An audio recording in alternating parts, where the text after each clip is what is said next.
Lisa, thank you so much for joining me. How are you today? Very well, thank you. Fantastic. Well, so we're going to have to share with people who may not know that there's some Italian blood in that name. Is it Lisa Forte? Is that right? Yes, and you've pronounced it spot on. So that also means you've got some Italian in you, probably. Fantastic. All the best people have. Does the Italian passion help you with your work, do you think? I think it definitely helps me with my speaking because I'm a very expressive speaker with my hands usually. So I think because of that, it ends up looking very colourful. So yeah. And yeah, as long as you don't knock the mic off the lectern, that's with the hands. Exactly, yeah. So Lisa, tell me, what got you into cybersecurity? Where was the interest from? It kind of was a process really that I didn't anticipate. I started off with my law degree and then I moved and did my master's in maritime law and international law. And I then ended up working by chance for a company that did sort of counter-piracy operations off the coast of Somalia. And then I got recruited into Counter Terrorism Intelligence in the UK. And then I worked for the police cybercrime unit. So it was just a process of opportunities that I just kept seeing an opportunity and taking it. And then over the years ended up sort of working in cyber, which I wouldn't have thought I would have been, 10, 15 years ago. So fantastic. So you were catching people like Johnny Depp. Yes, that's exactly what I did. Fantastic. But so listen, let's talk a little bit about cybersecurity. When we think about cyber, we think about hacking. And often, when I think about hacking, I think about sort of the technology side. But there's also a human element, isn't there? Why do we think always about the technology rather than the person? I think films are slightly responsible for that. I think hacking still is very technical. But what you've got to understand is for the majority of hackers, they're trying to make a return on investment. They're running a business, essentially. So if it takes somebody 4 or 5 months to try and hack into your firewall to get into your business, that return on investment is quite low now. Whereas if you email Bob in accounting and he clicks on a link and you bypass all of that in 10 minutes, your return on investment is much higher. So I think for that reason, that because technology has got better and better, I think attackers start to view employees as potentially the weaker link. Well, do you know, I had never thought about criminals thinking about return on investment, but I suspect they probably do. They treat it as a business. It's totally scary, absolutely scary. Let's talk a bit more about the human side. So it's called social engineering. What Yes. does that term mean? It's essentially where hackers will use a form of deception, either through an email or a phone call or social media, to get you, as their chosen victim, to do something which you think is completely fine, but is actually malicious and will compromise your business. So a classic example, sending of a phishing email with pretending to be Amazon, for example, saying, 50% off, click this link. You click the link thinking this is completely fine, but actually it compromises, your company. And that's a very sort of basic level social engineering attack. We see things become a lot more sinister where people are befriended on social media. They have full-on relationships with people who don't actually exist, just purely to compromise the company. God, that is really, really scary. Do you think there's also another part to the human element where it's not only the fact that you can be deceived, but the fact that maybe people aren't doing all the due diligence and keeping on top of security, doing security updates? Is that also part of the problem? Yeah, definitely. And I think a big problem here is that the speed at which our online activity has developed. If you think 20 years, there was pretty much nothing. And now we live in a world where we live on our phones, we're connected at all points that we could possibly be connected at. And the problem here is if you look at email, for example, when they created email, the whole purpose for it was to create a really, really fast way of sending messages. Security didn't come into the thought process. It's an afterthought, and it's the same for social media. It's, be super connected. And now, there's a bit of a problem with being super connected. And I think that whole kind of culture has led us into a situation where basically we've become super vulnerable. And we're now trying to sort of rewind a little bit and try and patch all of that vulnerability, which obviously is going to take a long time. It's like putting a plaster on a wound, isn't it? That, you're trying to save it afterwards. Oh, that's really fascinating. So also, I think and I imagine, and I don't know if you're seeing this, that most organisations, if they've got money to invest, they're going to invest it in innovating or transforming or something sexy. They probably don't want to invest it in sort of, upgrading their security. Is that true, or is that just my thinking? I think it's a bit of a mix, but I think the one thing that is definitely true is that cyber defenses don't really have a return on investment. You are not going to spend money on a great new product that's going to be super secure for your company. That's not going to bring any money in. That's just money out. So it's not going to help your bottom line. So I think from that perspective, you're right. It's not as sexy, it's not going to help your shareholders. It's not going to help any of that. And you're also spending money for a threat that probably hasn't yet happened. So, as an attractive proposition, it's often viewed quite low down that list of priorities. I wonder if it's something that should become compulsory for organisations of certain levels, that they have to have a certain standard of security. I don't know, just a thought.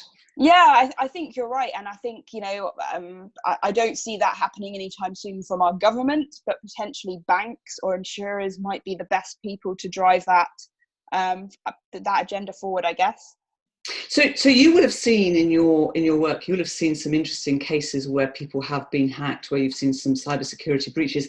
Can you share anything at all? Any cases, any examples? Yeah, I'll share one case actually that isn't the most impressive hacking case at all, but it was definitely one of the cases that I think had the biggest impact on me as an individual. So we had this case where this woman who owned 2 dental practices in Bristol, and she had invested her whole life in this. Her house was mortgaged, everything was invested in this business, and basically one day a type of malware called ransomware gets onto the servers of this dental practice, and she loses all the data of all the patients. It's hugely terrible. And essentially the company was essentially ruined at that point. There was no real coming back from it. Because she'd invested so much in her house and everything into this business, she lost the business, she lost the house, and then she actually had to be sectioned because she became so unstable and distraught by this process. And I think the thing for me with that case was it wasn't the most serious case at all, but it really showed that there is human damage at the end of this, and attackers don't necessarily think there's a human at the end of their attack. And someone's life was ruined because of this attack, and it just kind of really hit that home for me, I think. Yeah, so in fact it's not only just her life, of course, it's all her family around her. It's had a huge impact. I feel for her because running my own business, I absolutely feel for her. So yeah, thank you for that, and hopefully you will prevent that happening to other people by the work that you do. You've been doing some research, I understand. Can you share what you've been researching, anything that you've found? Are you allowed to tell us anything? Yeah, so the whole report's going to be published in a few weeks, but we were looking into insider threats. So we were looking into people within companies who do things that sort of deliberately breach this company's security. And we found some really alarming things, actually.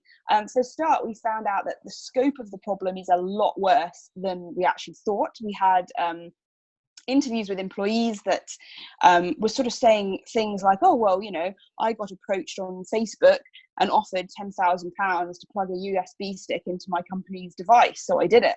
And we were sort of thinking, oh my gosh, this is absolutely terrible. So that was one really shocking sort of realization. And the other thing was that we discovered that all staff pretty much are quite happy to ignore suspicious or odd behavior of other people in order for a quiet life. And they won't go and report it to security and say, oh, Bob's acting a bit strange, I think you ought to have a word with him. They'll just completely ignore it. And people were saying things like, oh, I've seen colleagues packing documents into their rucksack when they shouldn't be, but I just didn't want to report it and have any drama, so I just left it. So yeah, it was definitely an eye-opener, and I think we definitely got more than we initially bargained for when we started the research. But yeah, like I said, it's going to be published in a few weeks' time, and there are some very interesting case studies that we've discovered in there. That's fascinating. It is interesting, the reluctance to say something and put your head above the parapet and, you know, to whistle blown away because you are then in line. So that's incredible. You mentioned Facebook, people approaching you. You mentioned it earlier as well. So, you know, if I said to you, what was the name of your first pet, you might tell me, of course. And I've seen a lot of these games and quizzes on social media asking you about your first pet, asking you all sorts of personal data in order to then come back and give you some kind of analysis of your personality and who your great love might be or where your fortune is. Are these genuine fun quizzes, or could there be a sinister side behind that too? 100% there could be a sinister side. And I think, you know, you've got to think for a second, if you were a hacker and you wanted to get into everyone's Facebook account that you possibly could, and you knew the security questions were, what's your pet's name and what's your mother's maiden name? You might create a quiz to say, hey, do you want to find out what your werewolf name would be? Well, guess what? It's your pet's name combined with your mother's maiden name. And then suddenly you've got all this data. And I think, you know, this is the problem, because even if it's not malicious, the person who has made the quiz, what you don't know is how they store that data, who else can access that data, who else is viewing that quiz and all the responses that have been posted. And I think we've just got to get better at thinking about this and thinking anyone could look at this. And, you know, there are a lot of good people, but there are also a lot of bad people out there. And so we just got to start becoming a little bit more paranoid. So how do you, as an expert, keep ahead of these people who are actually incredibly bright, really, a lot of these cyber criminals? How do you stay ahead of them? It's an arms race. And, you know, to be brutally honest, it's an arms race that currently we're losing. They are very well funded. They're very innovative. They've pretty much got no chance of being caught for the most part. You know, it is very, very difficult, because the other thing is, you know, a lot of the people who work in cybersecurity sort of have an ethical, moral standard of, you know, what is and isn't okay conduct. So in some ways we're disadvantaged because we have that standpoint. So I don't know. I'm hopeful that there'll be some technological changes in the next sort of 5-10 years that might swing the balance back our way. But at the moment, it's definitely on the losing foot for sure. Wow. And tell me, for people like you who are trying to protect protect organizations, protect other people, what's the vetting process? Who's to say that, you know, some people may not be entirely ethical, as you said? It's very difficult because, you know, vetting is a point in time snapshot of someone's life. People's lives change. You have, you know, people all the time. I mean, look at Edward Snowden. He passed the NSA's vetting and lie detector examinations. He worked for the NSA, and he was one of the most famous whistleblowers in history. And they didn't see that coming from the vetting. So I think, you know, it's sort of a bit of a hope and a prayer, really, to be honest, which isn't a very positive message. Okay, let's come around to something positive then. So when audiences are asking you to come in to speak, what type of audiences are they, and what are they asking you to deliver? What are you giving them as part of your content? So it's usually sort of non-technical business audiences, predominantly. And the main thing they usually want is they want me to come in and talk about cases, because one of the things that I believe really strongly is that you can throw as many statistics at someone as you want, but if you can show them the context in which an attack can actually happen through a story, through a case study, that really sinks in a lot better. The other thing they always want is sort of really easy takeaways that they can go and apply themselves without having to spend loads of money necessarily, without having, you know, it to be hugely complicated. Just some easy things that they can do to make themselves that little bit more secure. Is there a little tip that you could give us? I mean, obviously, from an individual point of view, as opposed to business point of view, people that are listening to the podcast, is there one thing that we could do or be aware of, do you think, that might make us more secure? I think there are my sort of 2 top tips, if you like. The first is, don't post your entire life on social media. Just don't do it. Lock that social media down and don't post everything on there, because that's asking for trouble. The second thing is, on a lot of your accounts, you'll see that you can set up something we call 2-factor authentication. And this will be a bit like It will usually send you a text message to your phone and you have to enter the code. Those sorts of things are really, really good, because if your password gets compromised, they still need that text message to be able to get into your account. So you've made yourself a lot more secure just simply by selecting that box. So those are my 2 top tips for people. Wonderful, and I think that's fantastic. So listen, finally I want to ask you, so you've been speaking for a little while now, and I mean, you're incredibly young, so you've not been speaking that long. So, but now you know what you know, and you've had a lot more experience working with the audiences, particularly corporate audience and business audiences. If you were to go back to Lisa starting out as a speaker, what bit of advice would you give yourself? I think, I mean, what's crazy about this is that I've been speaking for about 3 years. And before that, I was the sort of person that would hide in the back of the audience, not put my hand up to ask a question because I was so shy. So I think that Lisa, for a start, wouldn't even believe you that this Lisa was speaking.